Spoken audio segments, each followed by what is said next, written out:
Hey guys, welcome back to the channel. Welcome to another video. We are going to be talking about all the new news that is going on within the world of football right now. It's another roundup video.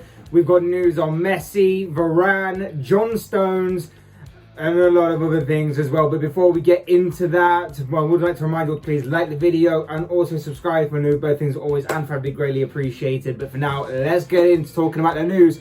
And let's face it, there's only one place to begin. Of course, we're going to begin with Lionel Messi. It is official. It is confirmed. Lionel Messi is a PSG player. Today, it was said that he had accepted the 2-year deal that PSG have put on the table for him. Today, apparently, he's been in Paris to finalize that move, and in a matter of moments ago, as I was planning on recording this video and stuff, it has been officially confirmed that Lionel Messi is the new diamond in Paris. That's the tagline that's going into this. He is the newest acquisition to PSG this summer. This is a phenomenal and historical signing. You don't need me to tell you that, but I'm going to say it anyway. This is obviously an incredible signing. There are some question marks, I believe, or I believe there should be at least, over the amount of fees that are involved, not just in this transfer and for the wages of Messi, but for also the wages of the PSG players that PSG already have and have brought in this summer. But let's face it, financial fair play doesn't exactly exist, does it? Or at least it doesn't exist for the bigger teams on the spectrum. But that's, and like I say, another debate for another day. This is an incredible, monumental news story. This clearly boosts PSG's chances of not only, of course, winning the French League back. They didn't win it last season. They should win it this season. If they don't, Pochettino's got a lot to answer for, but this should also boost their chances of winning their first Champions League title as well, something that I'm sure they'll be heavily favourites for now, with not just with this signing, but with the transfer activity that PSG have done over this summer. But the bottom line here is that PSG have officially signed Lionel Messi, and the unveiling of Messi, by the way, is set to happen tomorrow morning. Our next story, we come back to this story that we've talked about a lot over this summer, is the Romelu Lukaku situation. This seems to be the final time that we're going to be talking about it, because the announcement, the official announcement that he will officially be joining Chelsea and will be unveiled as a new Chelsea player returning back to Stamford Bridge seems to be imminent. Everything seems to be wrapped up. We just seem to be waiting on Chelsea to officially announce that Romelu Lukaku is back at the Bridge, back in a Chelsea shirt and ready ahead of the new season. I've said enough about this story. I've said enough about Lukaku in previous videos. So if you want to see them, go back and watch them. If you want more of my opinion on this story, on Lukaku himself, and so on and so forth. All I will say is now is that I may have to put him straight into my fantasy football team. That's all I'm going to say. In what is a sort of link from the Lukaku situation to another story, it is revolving around Chelsea again. They have reportedly accepted a £34 million bid for their striker Tammy Abraham from Roma. News broke last night that Chelsea had accepted a bid for the English striker. It's been heavily rumoured all summer that he would be leaving the club, especially after the whole Romelu Lukaku situation has played out and the Blues have landed their target pretty much. We're just, like I say, waiting on the official announcement of that.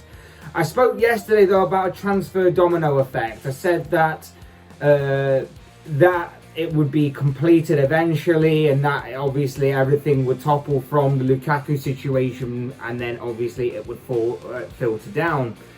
The obvious transfer triangle here is that Lukaku leaves Inter to go to Chelsea.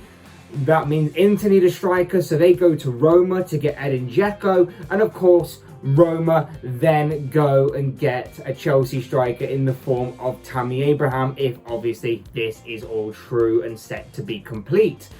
Is he worth the fee? Arguably not. I don't think he's really worth 34 million. I think Chelsea have got a really good fee here for the 23-year-old. But it is a shame because, let's face it, he did very well when Chelsea were obviously going through a tough time where they couldn't sign anybody, and they had a bit of a season where they had to sort of hit the reset button a little bit. It's a shame that he couldn't really build on that season. Obviously, he was then under the then manager at Chelsea, Frank Lampard. But then when money started to become available for Chelsea again, and then when they were allowed to spend, the likes of Timo Werner came in and overtook him in his place. And Olivier Giroud's experience and physical presence, given in certain match situations, also didn't help him, as sometimes the Frenchman did start ahead of him. And it kind of just made him drop down the pecking order a little bit. And now with a new change of manager in Thomas Tuchel, doesn't seem like he's in favour at all. And that is why obviously Werner is staying, Giroud's out the door, and obviously Lukaku's coming in as well. So Abraham seems to have the freedom to either stay and try and fight for his place, or leave and in the search of first team football. And it does seem like he will be leaving. But maybe a change of scenery, a change of country, a change of league, a change of club will do him the world of good. Maybe he can pick up from where he left off and resurrect his form that he showed at Chelsea. I never found him to be a top Premier League striker. I don't think he'll ever reach that level either. But for a team that consistently battles within the top half of the table, I think he does sort of belong within that realm of within league tables. He can definitely do a job for that kind of team, I reckon. And it will be also interesting to see how he works with the Roma manager. We all know that the new Roma manager is Jose Mourinho. It will be interesting to see how those two work together if this deal comes off, and whether or not the Portuguese manager can help elevate his game at all. The feeling is this deal should go on to be completed from here, but we wait and see on the future of one Tammy Abraham. Next story we're going to be focusing on revolves around Rafael Varane. This story is reaching its conclusion. It's pretty much done and dusted anyway. We're just waiting on the official announcement of him being officially made a Manchester United player. Basically, he was at Manchester United's training ground today, completing the first part of his medical. United have obviously had to wait a long time for this deal to get done and dusted and all completed and everything, because Varane has had to quarantine since arriving over in England, of course. So this deal has taken a little bit longer than they would have liked, but it does seem that everything is going according to plan so far, and this deal could potentially be wrapped up within the next 24 to 48 hours. Basically, yeah, this is done and dusted. Varane will become a Manchester United player pending any sort of major late U-turn by anybody involved. But yeah, fair play. Very good signing. I spoke about Varane in previous videos, so again, if you want to see them, go back and find them and check them out if you want more of my opinion on this story and more of a discussion on this topic. And for our final story, we come to Manchester City. This story may not be another £100 million signing, but it is a very key player for them that we're going to be focusing on, because John Stones has today signed a new 5-year deal with the club, keeping him at City until 2026. Like I say, not a massive, major £100 million bid announcement.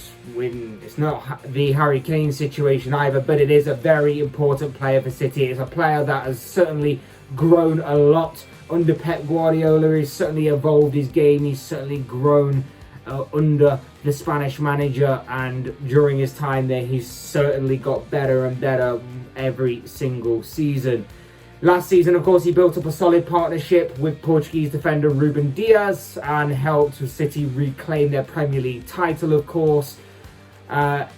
This is set to be the first in a long list of names that are set to be given a lot of new contracts at the Etihad. Ederson, the Brazilian goalkeeper, is said to be next in line to receive a new long-term contract extension. We're waiting to see, and of course we're waiting to see on any other transfer business that Manchester City decide to do within the closing weeks of this current window. But as I always say, these are just the thoughts, comments, opinions, predictions, whatever you want to call it, of this guy. I want to know what you guys think. What do you make of any of the stories that I talked about in this video? What do you make of Lionel Messi officially signing for PSG? What do you make of Romelu Lukaku being imminent to be announced as a new Chelsea player? What do you make of Tammy Abraham possibly going to Italy, to Roma, to play under Jose Mourinho there? What do you make of Rafael Varane? That again is seemingly imminent that he will become a Manchester United player, and that will all be officially confirmed and announced very, very soon, within the next couple of days or so. And what do you make of the John Stones situation, him signing a new long-term contract with Manchester City? I'd love to know your thoughts, comments, opinions, predictions, whatever you want to call it, down below in the comment section on any of these stories, because I'm sure they'll all make for interesting reading. Otherwise, hit the like button on the way out if you enjoyed the video, subscribe if you're new or want to see more content like this. Both things will always and forever be greatly appreciated. And as always, thank you all so much for watching and listening. I've been Fletch, this has been another Fletch Talks video, and I will see you, speak to you all again soon in another video.